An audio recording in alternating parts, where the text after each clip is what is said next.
Disclaimer: I am just a humble Genshin Impact fan. I do not own any of the rights to Genshin Impact, or any of the content within it, such as the lore books. Those specifically belong to Hoyoverse. What I do have, however, are friends with things like learning disabilities, such as dyslexia and ADHD, or very little free time, making reading the lore books either in-game or on wiki pages hard for them. Our solution to these problems has been for me to make these recordings so that they can listen to them and still get to enjoy Genshin lore like the rest of us. I have chosen to upload these recordings to YouTube as a way of sharing them with other fans within the community who might be in similar situations.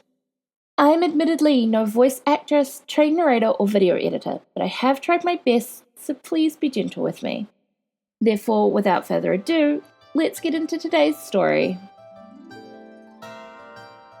Moonlit Bamboo Forest. A book collection found in various places throughout Liyue, detailing the adventure of two youngsters in a bamboo forest. Volume 1. Found at Granny Ruo Xin's home in Qingsha Village. When a small-town boy, looking to leave his sleepy hometown behind, gets lost in a bamboo forest at sundown, what long-forgotten dreams will he encounter? Between the rustling emerald curtain of foliage, in a spot where the croak of frogs and shrills of cicadas meet, lies a corner of the forest that is withered and dry, just near the wetlands beneath the mountain crags. The bamboo forest of Mount Qingsha is the verdant home of many fables. After a spell of rain, a cadence of drips and drops can be heard bouncing from the bamboo leaves and hollow bamboo stalks. Along a winding path between the bamboo spires came a young boy. He swiftly made his way along the trail, climbing up damp crags and running down its paved mossy course. The leaves of tangled foliage and vines strewn across his path brushed against his skin. The boy finally decided to stop for a rest at a dried and withering spot among the creaking bamboo of Mount Qingsha, tucked away below the mountain rock. The boy clearly remembered the village elder once saying that the rainy season was the proper time for the fox to take its fox wife. Only eyes of a child could ever see the fox's bride's crimson sedan chair and its procession dancing through the forest, accompanied by strains of music and thumping drums. The village elder also warned that kids mustn't approach near any such procession. If you wander too close, the fox will snatch your soul away. That's what the village elder always said. What happens if your soul gets snatched? Asked one of the kids. Once the fox has your soul, your fate will be forever sealed. Perhaps they will use you for music in their processions, smashing you like a cymbal and beating you like a drum, horns blaring all around. There will be no rest for your soul. The elder would never forget to pose as if she were beating a drum, scaring all the little ones. As the boy grew older, he stopped believing the elder's silly fables. Following the Seeley's wispy trails, he passed through the green labyrinth, accompanied by the faint calls of foxes coming from the thickets along the way. Those crafty creatures hiding deep in the forest will seldom reveal themselves or their boisterous bridal processions to careless treading travellers. The boy was feeling quite low in spirit, kicking pebbles off the road and stomping up the seemingly unnatural stairways along the way, wandering further into the heart of the bamboo forest. The village elder once said that this very forest was once an ancient kingdom conquered by the Geo-Archon. But what did the Geo-Archon look like? Did it have arms and legs, or eyes like us? Or was he more like the stone beasts found along the water banks? The herb gatherers that periodically set up shop in the city to sell their herbal ingredients would always bring tales of the year's rite of descension. Listening to their stories, one could only imagine the amazing scene of the Geo-Archon descending to the world. But of course, the curious kids could only hope to someday see the great Archon that had been revered for generations with their very own eyes. Was the immovable Mount Jingsha a gift from the benevolent Geo-Archon? Or were the decades of peaceful living that which had already been ordained by the Archon? The answers to these questions lay outside the village, within the aging forest on the mountain. Bubbling with questions and expectation, the determined boy made his way forward beneath the scattered shadows of bamboo leaves. Volume 2. Sold by Yi Fang at the Wanwen Bookhouse in Liyue Harbour. As the moon slowly rises in the night sky, small-town boy meets bamboo forest girl. But is he voyaging into the realm of the Adepti, or setting foot in some monstrous trap? Lost among the green bamboo canopy, the young lad soon met an unexpected companion. "What's the matter? Are you lost?"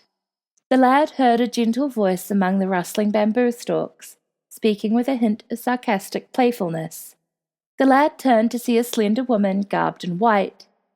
She stood beside a clear, babbling brook, with beads of water glistening on her woven rush raincoat, her golden eyes melding with the rays cast through the forest by the setting sun. The village elder had said that there were once white horses that would leap from clear springs to become adepti to assist the campaigns of the Lord of Geo, but no one had ever specified which spring, or the honourable name of the illuminated beast that sprang from it. Besides, the woman that stood before him now didn't appear to be an adeptus, apart from the piercing gaze of her gold eyes. Furthermore, he had never heard of any adepti needing to wear raincoats. "Well, if it isn't another fool." The lady garbed in white began to chuckle, squinting her eyes with a smile. "Who are you calling a fool?" replied the young lad in a fluster. This was certainly no adeptus. Who would have heard of an adeptus that would speak in such a deplorable manner? "I wish to embark on an adventure. I wish to sail across the seas and witness the stone spears of the Lord of Geo for myself." "You've only just embarked on your journey, and yet you've already fallen astray among the bamboo forest." The woman's reply was calm and even, her eyes making a subtle smirk. The lad already found her particularly annoying. "I don't need your—" "There's no shame in being lost. Come, follow me. I will lead out of here." The woman snickered and extended her slender hand toward the boy. Her white skin glimmered under the rays of the sunset that shone between the bamboo leaves. Thank you." The young lad took her outstretched hand. Her skin was cold and damp to the touch, much like fresh rain upon a mountain, or dewdrops upon a bamboo shoot. The setting sun gradually fell behind the mountain ridge, and the afterglow in the clear above gradually began to darken. The village elder said that once the warm glow of the setting sun fades, the spirit of the mountain woods becomes a cold and murky breeding ground for monsters. These monsters are born from a past that is long gone, their spirits forming from the resentment and unwillingness of the dead. Any bamboo they ensnare by them will dry up and die, and any person they ensnare will similarly grow weary and fade from existence. Sometimes they will even call upon passer-by to assist them with matters that they could not accomplish on their own, before leading them into a trap from which they would never return. Other times they would act as a guide for innocent travelers, leading them to a den of demons. So you see, little ones, you must stay vigilant and never let your guard down when you journey far from familiar soil. Thus said the village elder, patting the kids on their heads as she finished the story. Come to think of it, could this woman in white be a monster of the mountain woods? The lad grew nervous in his heart and couldn't help but slow his pace. "What's the matter?" The woman turned around, her golden eyes shining through the moonlight draping over her silhouette. Volume 3. Sold by Yi Fang at the Wanwen Bookhouse in Liyue Harbour. Deep in the bamboo forest, reality has coincided with a story from the distant past. But the crossover ends as the bright moon reaches its peak in the night sky, and small town boy disappears into an indescribable dream. Nightfall seemed to always hasten its approach over the bamboo forest of Mount Jingsha. Gazing upward, the silvery moonlight was scattered amidst the shadows of the bamboo forest's leaves. In a spot illuminated under the moonlight, far from the croaking frogs and chirping cicadas, new bamboo culms had just sprouted from the ground. The bamboo forest of Mount Jingsha is the verdant home to many fables. As night fell, the woman garbed in white began to recount many stories to the young lad, ancient tales that the lad had never heard before. Long ago, 3 bright moons once hung high in the night sky. These 3 moons were sisters, their years numbering more than those of the Geo-Archon, and their year of birth predating the very bedrock upon which Liyue harbour now rests. The moons were daughters of prose and song, sovereign over the night sky. They navigated the heavens above in their silver carriage, alternating with one another thrice a month. If the rain was not promptly passed from one sister to the next, a terrible disaster would occur that very day. These 3 luminous moons shared but one love, the stars of daybreak. Only at the fleeting moments when day and night converged could one of the 3 sisters pass the fading stars and gaze upon the chambers of the morning stars. Moments later, as the new dawn would break over the horizon, the carriage would quickly ferry the night's sister away. The 3 sisters shared an equal affection for their one and only love, much like the affection they shared for one another. But this was all before the world was smashed against the tides of great calamity. With time, disasters overturned the sovereign carriage and laid ruin to the halls of the stars. The 3 sisters of the night turned against one another, leading to their eternal parting by death. Only one of their pale corpses now remains, ever shedding its cold light.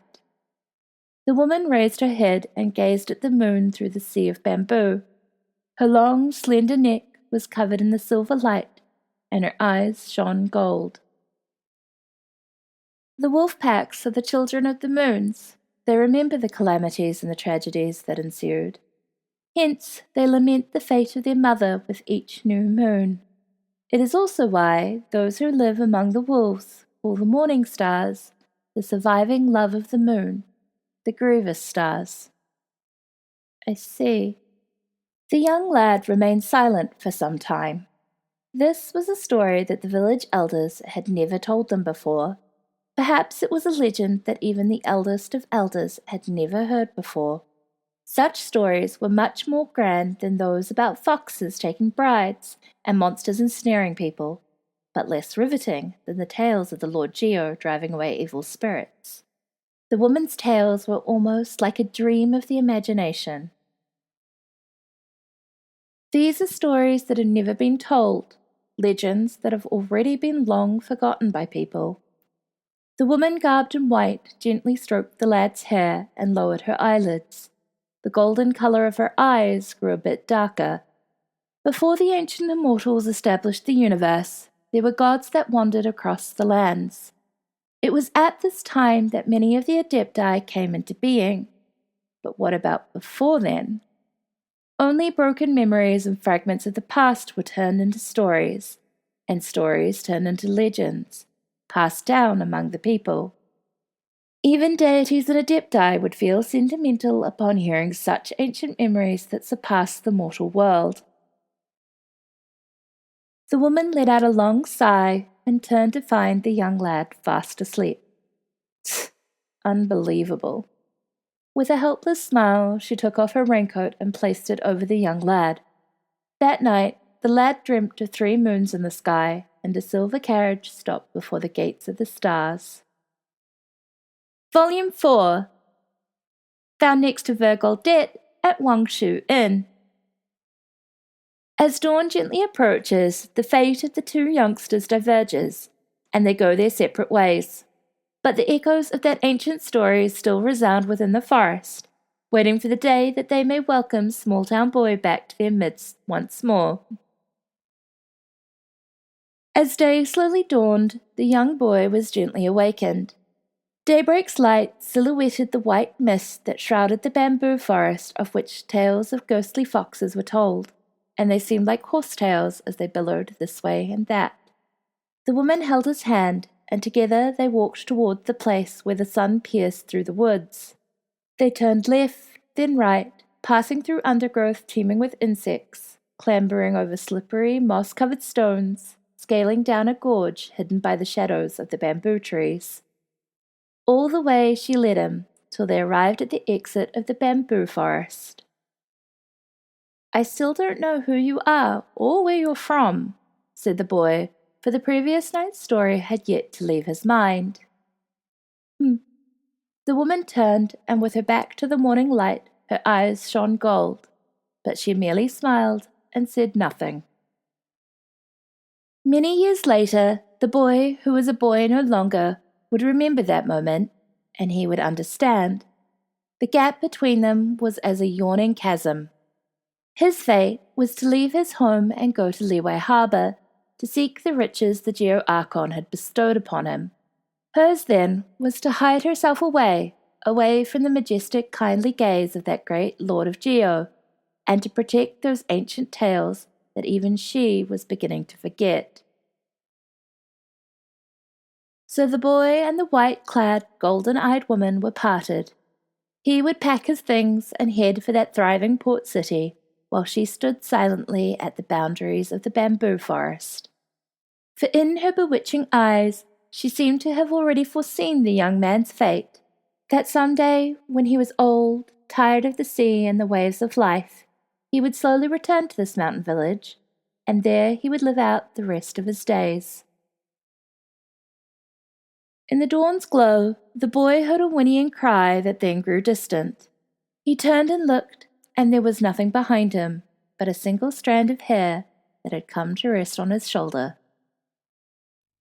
Other information.